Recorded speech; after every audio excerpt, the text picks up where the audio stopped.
Bogor, 5 April 2017.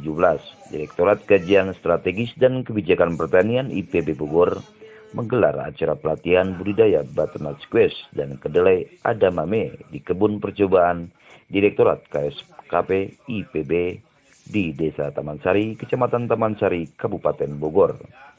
Acara tersebut diikuti oleh kelompok tani se-Jawa Barat, di mana kelompok tani ini diperkenalkan tentang proses awal hingga hasil panen.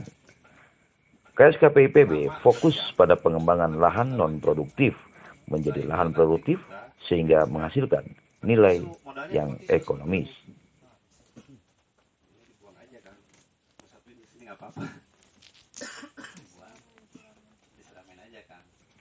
Edamame merupakan kedelai asal Jepang.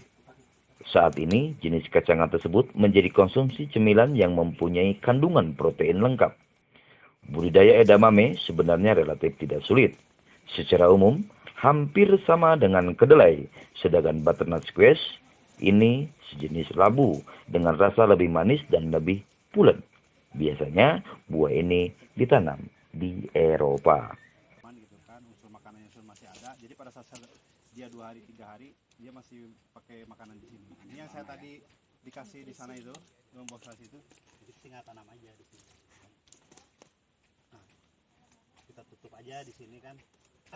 Nanti kita pasang ajir aja, nanti tinggal ajir kecil dulu gitu. Ya, kegiatan ini adalah rangkaian dari pemanfaatan lahan tidur yang digagas oleh KSKP IPB.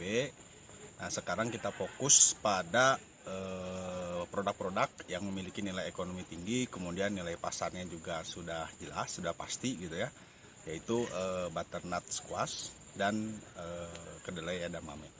Dari beberapa lokasi percobaan kami, mulai dari Cikeas Kabupaten Bogor ya, kemudian kita nanam juga di Cipanas Pacet, kita nanam di Taman Sari juga udah kita tanam, di Pekanbaru, kemudian di Batu Malang, alhamdulillah semuanya bagus gitu ya. Jadi memang adaptasinya cukup tinggi lah. Nah, kalau di Indonesia itu kalau dari segi waktu hampir sama lah, sekitar 120 harian. Tapi kalau kita lihat di pasar, produk luar itu relatif kurang mulus. Jadi di Indonesia itu lebih mulus dan lebih enak. Ya, kalau market kita memang kan sudah ada asosiasinya gitu ya. Kemudian sudah terbangun lama lah. Jadi kalau untuk butternut squash itu kebutuhannya sekitar 20 ton per bulan.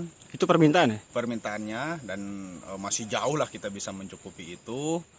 Kalau untuk edamame itu juga tadi kan ada sekitar 30 tonan, tapi yang sudah pasti kita ini juga ada 1-2 tonan lah per minggu gitu. Nah, kita target mau nanam sekitar 12 hektar dulu, sekarang baru tertanam 1 hektar. Nah, itu yang sisanya ini ya kita keroyok lah dengan tadi para peserta pelatihan itu. Harapan saya memang lahan-lahan tidur ini bisa bermanfaat gitu ya, kemudian bisa juga menghasilkan nilai ekonomi. Ya, terutama dari 2 produk ini. 2 produk ini kan contoh saja gitu. Nanti kita kembangkan lagi produk-produk lain. Iya. Nanti Mas Agus mau gaya ini Jawa Tengah. Ini gaya Jawa Baratan nih. Iya. Gaya ini gaya pamijahan. Taman Sari beda lagi. Teknik penanaman budidaya mempunyai gaya masing-masing di setiap wilayahnya. Berikut penjelasan dari teknis pengolahan budidaya. Jadi kalau untuk pertanian yang sekarang kan untuk budidaya butternut squash sama edamame gitu kan, paling penting itu sistemnya pengolahan tanah dulu. Nah, dari pengolahan tanah ini kita tentukan pupuk apa yang harus kita gunakan. Karena kan jenis tanah yang mau kita tanam harus tahu dulu, harus jelas dulu gitu. Jangan sampai nanti tanahnya berbeda, kita kasih pupuk yang berbeda, akhirnya kan hasil produksinya nggak maksimal. Contoh di sini kan untuk lahan-lahan yang jenisnya pasir atau mediteran kan di sini ya, kita pertama kali kita olah pupuknya dulu. Jadi jangan menggunakan pupuk mentah yang sudah jadi setelah dilakukan fermentasi. Nah, untuk kandang kita bikin bokasi. Nah, setelah itu baru kita aplikasi ke lahan. Kalau untuk ini dataran tinggi juga bisa. Ya. Di sini karena kebetulan 400 meter di atas permukaan laut ya. Nah, kita juga cocok di sini gitu kan. Pokoknya 400 sampai 800-an lah. Kalau luasan per 1000 meter itu untuk edamame sendiri itu bisa menghasilkan 1 sampai 2 tonan lah. 1,5 ton rata-rata kan gitu. Untuk beternak sendiri? Kalau untuk beternak sendiri itu untuk 1000 meter itu kan hanya bicaranya itu hanya berapa pohon itu kan ada sampai 500 pohonan kan kalau per 1000 mah gitu. Per hektar itu kan hanya 5.000. Nah kalau dari rata-rata satu pohonnya sendiri misalkan hanya dapat 3 sampai 4 kilo kan kita tinggal hitung aja kan. Ada cara khusus nggak sih untuk penanaman budidaya ini? Masing-masing petani kan beda ya. Kalau yang dilakukan di sini, nah, kuncinya sih dari sistem perawatannya. Bedanya di perawatan. Kebanyakan di sini mencegah, jadi bukan mengobati. Jadi dari awal itu kita sudah antisipasi sama penyakit yang akan timbul di lapangan itu.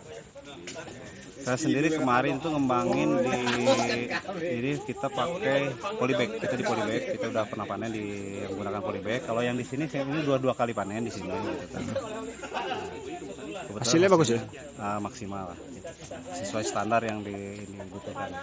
Jadi layak masuk ke nilai jual. Gitu.